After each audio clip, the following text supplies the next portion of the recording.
Well, hello there and welcome to Dungeon Goat Studio. Today I have with me Bria, the Wood Elf. In this video, I'm going to show you how I do the basing. 3D printing is the latest service that we offer here at Dungeon Goat Studio, and I'm really excited for this one because it's the first one where we've done it from the beginning of printing it and up to painting it. So in Hero Forge, when you're creating your model, you're able to choose to give it a base. Personally, I think the base is kind of dull. It's square. I'm personally not a fan of square bases. I don't know why. It's just weird. I like round ones, but one of the first steps we're going to do here is actually get rid of the base. So here I've got my handy dandy clippers, and the first thing is when you're snipping off this base, it's resin and it's really hard and it flies all over the place when you clip it. But more importantly, you want to take off little pieces at a time, because if you try to take off a huge chunk, you risk like snapping the legs off or breaking off a piece that you just really didn't want to. And so what I'm going to do is just kind of go around the edges and just snip all of them away little by little until I get right up to the legs.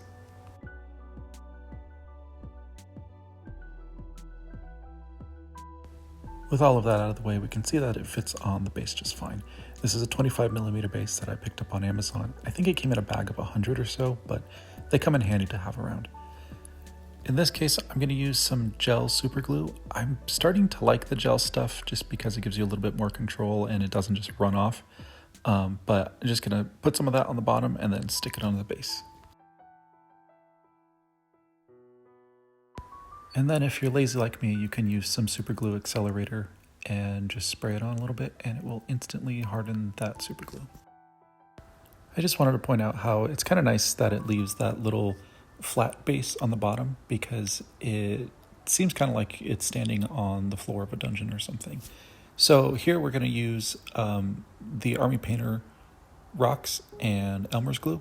You want to make sure that your glue is not water washable. It just needs to be the generic all-purpose glue. If it says water washable or school glue, you don't want that because that will come off easier. So really easy here. All I'm going to do is put that glue in a fairly big circle blob around here and just kind of even it out with my brush. You're going to want to use a brush that you don't care about because it's eventually going to get ruined doing this. And that's okay. Brushes are meant to get ruined, aren't they? Now you can be careful with this part and use a spoon and drop on the rocks or something, but I like to just stick it right into the tub and get all the rocks in there, and then I use something flat to push it down and make sure that everything is really going to stay there. Sometimes I'll do this 2 or 3 times if I see that glue is still poking out, just to make sure that I've got everything.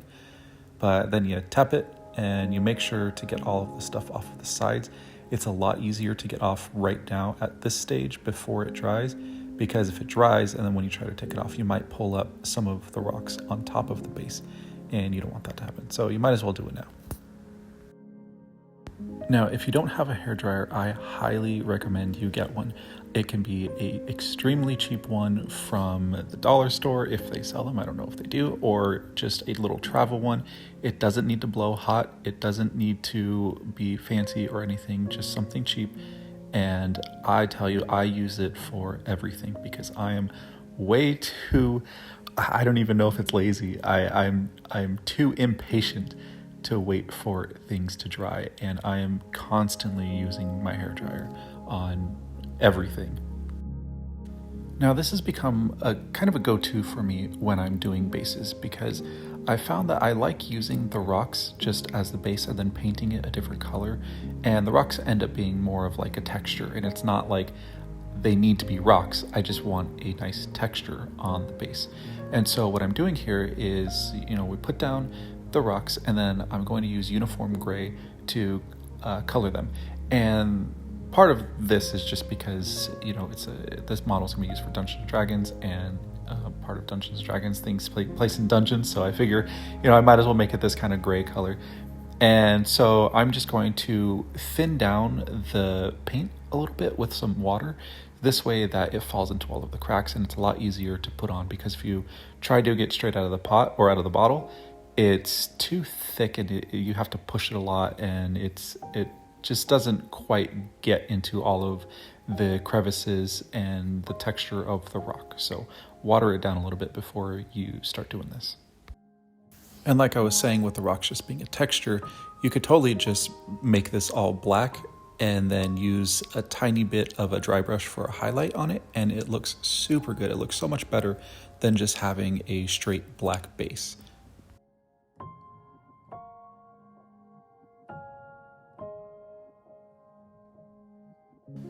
Here, Spaceship Exterior is my go-to off-white, and we're just going to use this as a highlight on the uniform gray. I do this for all sorts of rocks. Almost every rock that I paint has uniform gray and then Spaceship Exterior for a highlight. And here in a minute, you'll see Nuln Oil for the shading. But first here, it's just a really quick dry brush. I'm just kind of dabbing it on there to get out a little bit of the highlights in the rocks.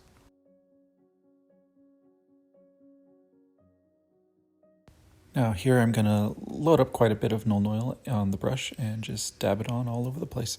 And this is going to sink in, and you want to make sure that the glue is definitely dry at this point because if it's not, the Nuln Oil is going to leak into it and it's going to just kind of ooze out all over the place, and that's not really fun. Depending on the outcome I'm going for, I might do another layer of dry brushing for the highlights after I do the Nuln Oil, or I might do the uniform gray and then Nuln Oil and then the dry brushing for the highlights. And it just kind of depends on how prominent you want those highlights to be. In this case, I did the Nuln Oil last because I didn't want to have the base be so loud. And I'm happy with the little bit of highlights that it has even after the Nuln Oil, so I was okay with it. But if you feel like you need more, do it after that.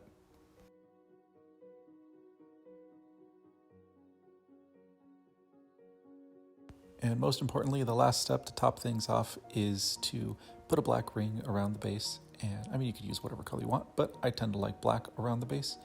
And it really just cleans up the edges and just makes it complete.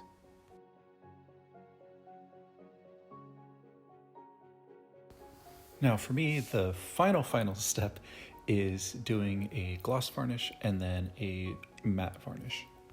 Now the reason for this is because the gloss varnish is a very good protective coat. So if you're handling it all the time like Warhammer or Dungeons & Dragons, this will make it so that the paint doesn't just rub off. And it also helps to bring out the vibrancy in the colors. And once that's dry, I'll use a matte varnish to bring down the shininess that the gloss added. And here you can see how really shiny this model is with the gloss varnish. Now, if you're not hand painting in your own highlights, the gloss varnish is great because it will just really make your model pop on the table.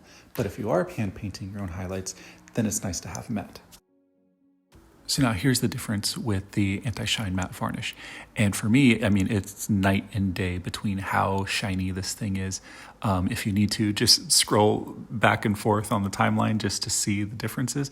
But to me, it's huge and it's just not shiny. You can see the highlights that I put there and not the highlights that the bright light put there. And that is a huge difference in quality to me. And I really prefer the matte varnish at this stage of my painting career.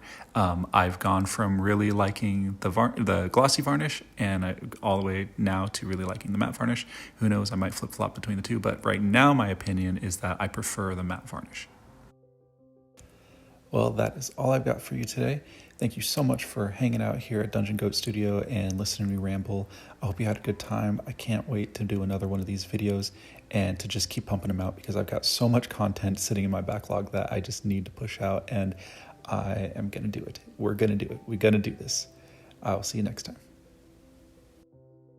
I'm also very active on TikTok and Instagram, and I've got a Discord now for the Dungeon Goat Studio, so go ahead and check out those things in the links below, and we'll catch you later.